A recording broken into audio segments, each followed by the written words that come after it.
Waalaikumsalam warahmatullahi wabarakatuh. Sebelum kita memulai acara pada hari ini, saya mohon kepada seluruh audiens untuk mematikan mic-nya terlebih dahulu. Terima kasih. Bismillahirrahmanirrahim. Alhamdulillah, puji syukur kehadirat Allah Subhanahu wa Ta'ala. Berkat rahmat dan karunia-Nya jugalah kita dapat berkumpul kembali di acara diskusi pada hari ini.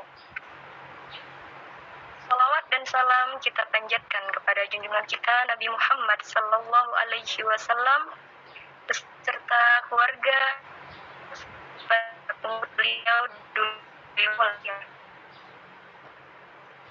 Yang terhormat Ibu Husnul Khatimah selaku dosen pengampu, dan yang terhormat seluruh anggota kelompok yang mengikuti acara pada hari ini. Kelompok 3 selaku pemateri pertama, kami diri dari Trima Nur Sakhadah dan saya sendiri Yunita. Kami akan membahas materi tentang bahasa Indonesia baku. Adapun rangkaian acara yang akan kita lewati adalah 1 sesi pembukaan, 2 sesi penyampaian dan penyajian materi, 3 sesi tanya jawab, dan yang terakhir sesi penutup.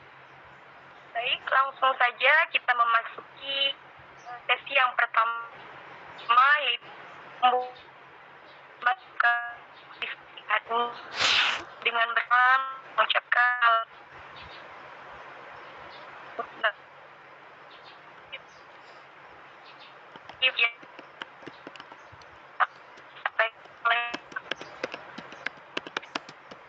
dan tempat diperlukan.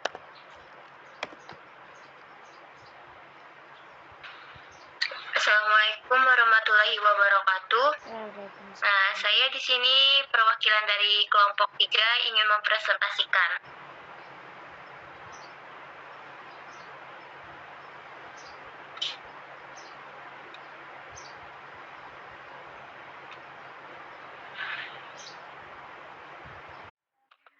Layarnya apakah terlihat?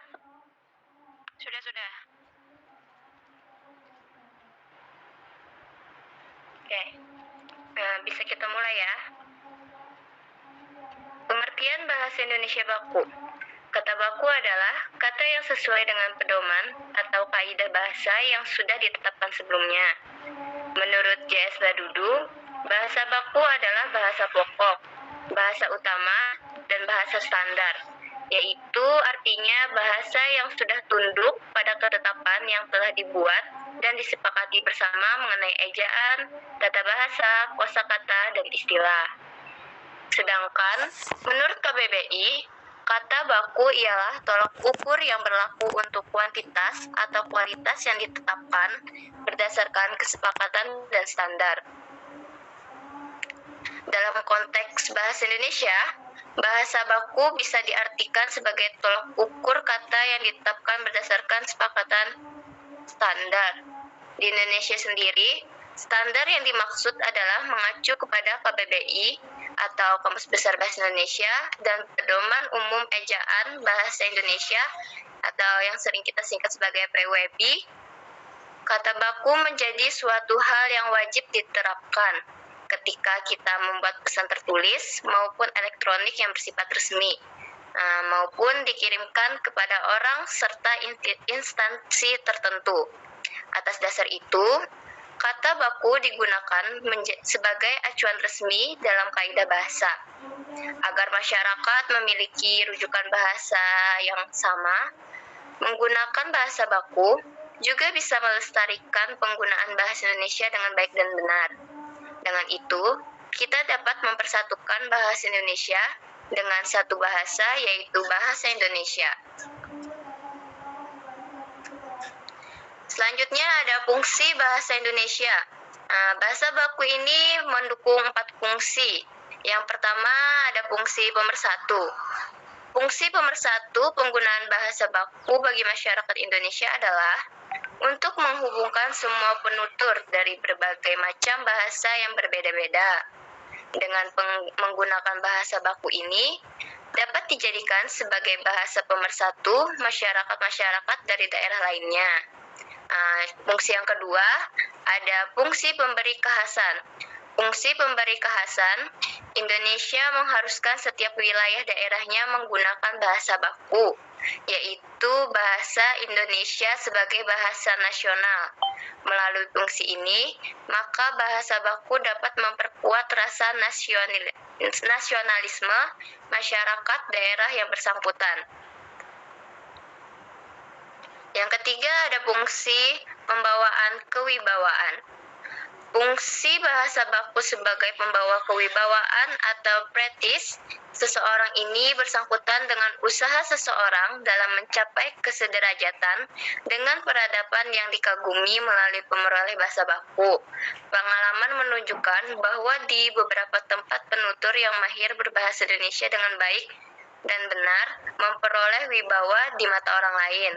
Fungsi yang keempat ada fungsi sebagai kerangka acuan. Bahasa baku selanjutnya sebagai kerangka acuan dalam pemakaian bahasa berdasarkan kodifikasi, kaidah, dan norma yang jelas. Kaidah dan norma itu menjadi tolak ukur untuk menilai atau menentukan benar tidaknya pemakaian bahasa seseorang. Bahasa baku juga menjadi kerangka acuan bagi fungsi estetika bahasa yang tidak hanya terbatas pada bidang kesusastraan, tetapi juga termasuk segala jenis pemakaian tidak dipengaruhi oleh bahasa asing. Nah, maksud yang ciri-ciri yang keempat sama kelima ini tuh kayak tidak ada pengaruh dari bahasa asing atau bahasa daerah seperti bahasa Jawa, bahasa Kalimantan, atau bahasa asing itu seperti bahasa Korea, bahasa Inggris, dan bahasa Jepang, dan lain-lainnya. Terus yang selanjutnya, tidak dapat berubah setiap saat. Itu artinya tuh sudah ditetapkan atau sudah tidak berubah lagi. Yang terakhir, tidak mengandung arti pleonasme. Itu artinya lebih dari yang kita perlukan, artinya tidak perlu dilebih-lebihkan lagi. Terus ada sifat-sifat bahasa Indonesia baku sebagai berikut. Yang pertama, kemantapan dinamis. Nah, kemantapan dinamis ini mempunyai kaidah dan aturan tetap atau tidak berubah. Nah, yang kedua ada bersifat kecendekiawan. Nah, yang ini bersifat sebagai perwujudan dalam kalimat, paragraf, dan satuan bahasa lainnya yang lebih besar, mengungkapkan penalaran dan pemikiran yang logis dan masuk akal. Yang ketiga, keseragaman. Nah, yang ini tuh sifatnya sebagai adanya penyeragaman kaidah dan ketentuan dalam bahasa Indonesia. Selanjutnya ada ragam kesalahan bahasa Indonesia baku. Bahasa yang benar adalah bahasa yang sesuai dengan kaidah baku. Nah, contohnya itu seperti yang nomor pertama tuh semua tatarannya sudah dibakukan. Yang kedua, sebagiannya sudah baku, sedangkan bagian yang lainnya masih dalam proses pembakuan. Yang ketiga ada semua bagian belum atau tidak akan dibakukan. Nah, contoh dari semua tataran dibakukan ini tuh bahasa Indonesia agaknya tuh masih termasuk ke dalam golongan yang kedua karena kaidah ejaan, pembentukan kata dan istilah, serta tata kalimat sudah dibakukan, tetapi pelaksananya belum mantap. Pemanfaatan ragam yang tepat dalam dan serasi menurut situasi pemakaian bahasa itulah yang disebut dengan bahasa yang baik. Orang yang mahir berbahasa dapat menyampaikan pesan secara efektif, sehingga sasaran komunikasi dapat dicapai. Bahasa yang mengenai sasaran tidak selalu harus berupa bahasa baku. Nah, misalnya ini ada dalam tawar-menawar di pasar. Pemakaian ragam baku itu kan sangat jarang tuh dilakukan di pasar-pasar. Karena akan terdengar ganjil apabila kita melakukan percakapan di pasar menggunakan bahasa baku. Nah, contohnya percakapannya sebagai berikut. Saya bertanya, berapakah ibu mau menjual bayam ini? J menjawab, bayam ini berharga 5.000 per ikat. Saya bertanya lagi, bolehkah saya menawarnya? J menjawab, boleh. Berapa ibu akan menawarkannya? Nah, percakapan di atas itu merupakan contoh penggunaan bahasa Indonesia yang benar. Tetapi tidak baik. Kenapa jadi tidak baik? Karena tidak sesuai dengan situasi pemakaiannya. Nah, Untuk situasi contoh di atas, nah percakapan berikut yang terdengar tepat tuh. Contohnya sebagai berikut. T bertanya, berapa bayarnya? J menjawab, 5.000. T bertanya lagi, bolehkah kurang? J menjawab, berapa? Nah, berdasarkan uraian tersebut, ajuran berbahasa Indonesia dengan baik dan benar dapat diartikan sebagai pemakaian ragam bahasa Indonesia yang sesuai dengan situasi pemakaian dan kaidah. Ungkapan bahasa Indonesia yang baik dan benar mengacu pada ragam bahasa yang sekaligus memenuhi persyaratan sebagai bahasa yang baik dan bahasa yang benar. Dalam kehidupan sehari-hari, kesalahan dalam penulisan bahasa baku masih sering terjadi. Sebenarnya, kesalahan penulisan kata dan dapat sering kita temui di tempat umum dan ada di sekitaran kita. Kesalahan penulisan kata baku biasanya disebabkan karena dua hal. Kesalahan yang pertama itu ada dalam penulisan kata, dan kesalahan kedua itu kesalahan dalam penggabungan kata. Nah, berikut contoh kata baku yang tidak baku yang sering kita temukan dalam kehidupan sehari-hari. Nah, misalnya, kayak kesalahan di kata baku, seharusnya kita tulisan aktif itu ditulis dengan huruf F. Nah, tapi di kalangan kita itu sering terjadi penulisannya tuh F-nya itu diganti jadi P. Jadi itu salah kan? Nah, terus apotek. Nah, masyarakat kita ini lebih sering mengucapkannya tuh apotik ketimbang apotek. Padahal apotek ini yang benar kata bakunya, bahasa bakunya. Terus ada aktivitas sama aktivitas. Nah, ini perbedaannya ada di antara huruf V sama huruf F. Nah, terus ada administrator. Nah, kata yang baku atau yang sering kita ucapkan tuh itu admin kan. Nah, harusnya tuh yang kata baku yang ada di contoh ini itu yang benar, tapi di masyarakat kita masih sering terjadi salah pengucapan atau salah penulisan. Sedangkan kesalahan dalam penulisan kata ini itu karena terjadi kurangnya pemahaman masyarakat akan kata sambung. Terus ada mana sih kata yang harus kita sambung dan harus kita pisah. Contohnya tuh ada di halaman selanjutnya. Nah, misalnya contoh yang pertama, ada prasejarah. Prasejarah ini kan disambung, pra sama sejarahnya. Kenapa? Karena kata prasejarah ini merupakan gabungan kata yang dapat membentuk kata adalah gabungan antara kata bentuk terikat dengan kata dasar. Contoh kedua ada rumah sakit. Nah, contoh ketiga ada meja makan. Nah, dua ini sama-sama dipisah. Rumah dan sakit, meja dan makan. Kenapa dipisah? Karena kata rumah sakit dan meja makan ini merupakan gabungan kata dasar dengan kata dasar sehingga membentuk makna baru. Nah, kan kayak ibaratnya rumah sama sakit. Rumah punya makna tersendiri, sakit punya makna tersendiri. Jika digabungkan memiliki makna yang baru. Begitu juga dengan meja makan. Terus contohnya yang selanjutnya ada terima kasih. Nah, kata terima kasih ini dipisah. Kenapa? Karena terima kasih ini terdiri dari kata terima dan kasih. Yang keduanya memiliki arti jika berdiri sendiri. Jadi penulisannya ya harus dipisah. Terus ada daripada.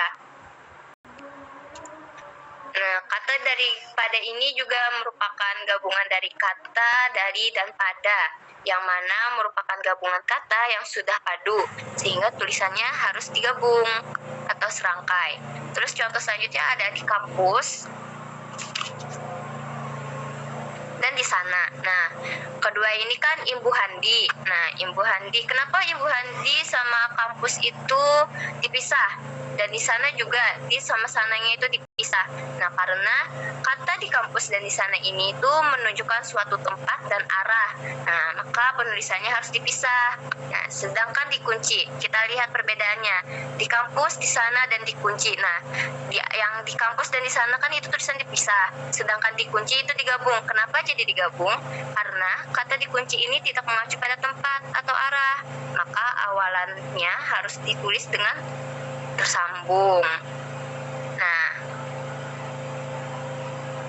paham kan sampai sini contoh-contohnya? Selanjutnya ada kesalahan dalam bidang tata kalimat. Nah, kesalahan bidang leksikal merupakan kesalahan yang terjadi karena unsur leksikal bahasa satu ke dalam kalimat lainnya. Artinya itu kayak masuknya berbagai bahasa ke dalam kalimat bahasa lainnya. Hal ini terjadi karena yang pertama adanya pengaruh bahasa yang telah dikuasai. Nah, yang kedua adanya untuk tujuan bergaya-gaya. Nah, yang ketiga ada untuk tujuannya penghormatan atau kesopanan. Biasanya kesopanan ini adanya yang kayak yang di Jawa-Jawa kayak nuhun. Nah, contohnya tuh kayak di bawah ini aja deh, biar lebih jelas. Kayak bagi orang dewasa yang pernah hidup pada masa penjajahan Belanda dan dahulunya biasa menggunakan bahasa Belanda. Kosakata Belanda biasanya masih muncul ketika mereka berbicara dalam bahasa Indonesia. Nah, hal ini menandakan bahwa bahasa pernah dikuasai, mempengaruhi penggunaan bahasa Indonesia yang sedang digunakan. Nah, misalnya kayak orang tua kita nih, atau nenek kakek kita, atau buyut-buyut kita, itu kadang ada beberapa orang yang masih bahasanya tuh sering tercampur dengan bahasa kosakata Belanda. Ya ibaratnya kan kayak Belanda tuh kan pernah menjajah Indonesia, sehingga bahasanya itu masih melekat pada mereka. Contohnya itu ada kalimat di bawah ini nih. Bagaimana anak cik yang sulung itu? Apakah masih pemalu seperti dulu? Terus contoh yang kedua ada bagaimana ya anak Ike yang satu ini memang mempunyai sikap minder. Nah, jik itu artinya Anda, kamu, atau engkau. Nah, arti dari Ike itu saya atau aku. Minder itu artinya rendah hati.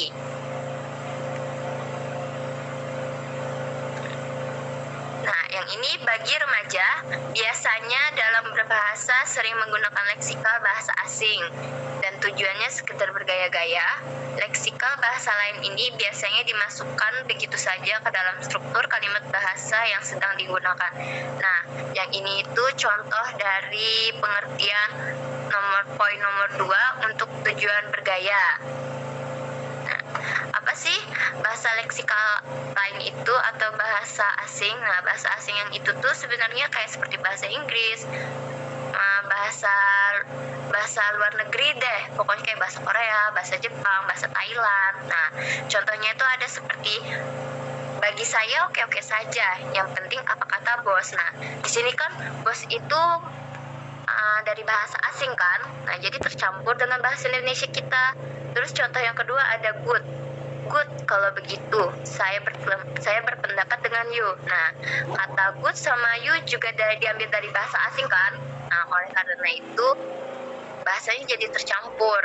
Nah, ini kenapa jadi kayak gini? Sering itu terjadi di remaja kita atau kalangan kita seperti mahasiswa itu, kayak untuk tujuannya dipandang orang itu wah atau wow, pokoknya tujuannya untuk bergaya-gaya lah. Nih lihat, aku bisa, aku pintar bahasa asing, jadi aku masukin aja deh biar keren. Terus selanjutnya ada di lingkungan masyarakat Jawa. Nah, kesopanan tuh biasanya kan di masyarakat Jawa itu masih diutamakan. Nah, hal demikian ini terbawa sampai ketika mereka harus berbahasa. Nah, contohnya ini seperti nyuwun sewu Pak, Bapak diminta panitia untuk memberikan sepatah, dua patah, atau kata lainnya, kalimat lainnya, apabila tidak ada acara lain, Bapak saya minta untuk rauh pada acara reunian nanti. Nah, ini kan kayak nyuwun sewu dan rauh itu kan masih terdapat pengaruh dari bahasa Jawa kan, atau biasanya mereka sering menyebutnya kayak bahasa sopan atau bahasa halus. Nah, untuk materi kali ini kan sudah habis, sudah selesai. Apakah sudah dimengerti? Saya ucapkan terima kasih.